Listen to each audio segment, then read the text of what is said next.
दी हो जीताए भैया दी हो जीताए। तीर पे बटन दबाई हो भारी मत से जीतई हो सुन लो। तीर पे बटन दबाई हो भारी मत से जीतई हो सुन लो। रिंकू भैया के दी हो जीताए भैया दी हो जीताए। रिंकू भैया के दी हो जीताए भैया दी हो जीताए।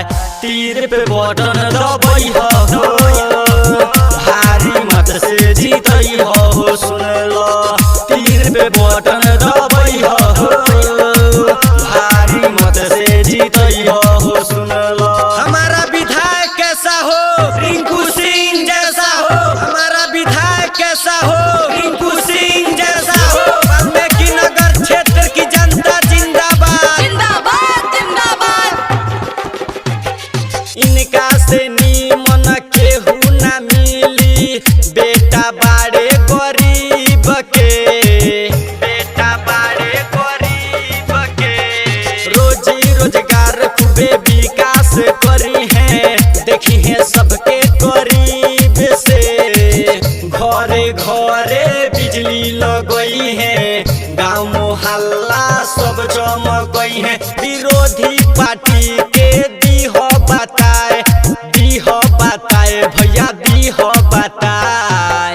तीर पे बटन दबाई हो भारी मत से जीतई हो सुन लो। तीर पे बटन दबाई हो भारी मत से जीतई हो सुन लो। हमारा विधायक कैसा हो रिंकू सिंह जैसा हो। वाल्मीकि नगर क्षेत्र की जनता जिंदाबाद जिंदाबाद जिंदाबाद। नरेंद्र मोदी जिंदाबाद जिंदाबाद जिंदाबाद। केहू के बात में जनी भूलई हो, परिहना केहू के झांसा में जीत है विरोधी तो कुछ ना करी है, रही जइब आशा में। सुन भैया बदल विचार हो, शैलेशुरीला कहे बार बार हो। विचार मन में लना बनाए भैया लना बनाए। तीर पे बटन दबाई हो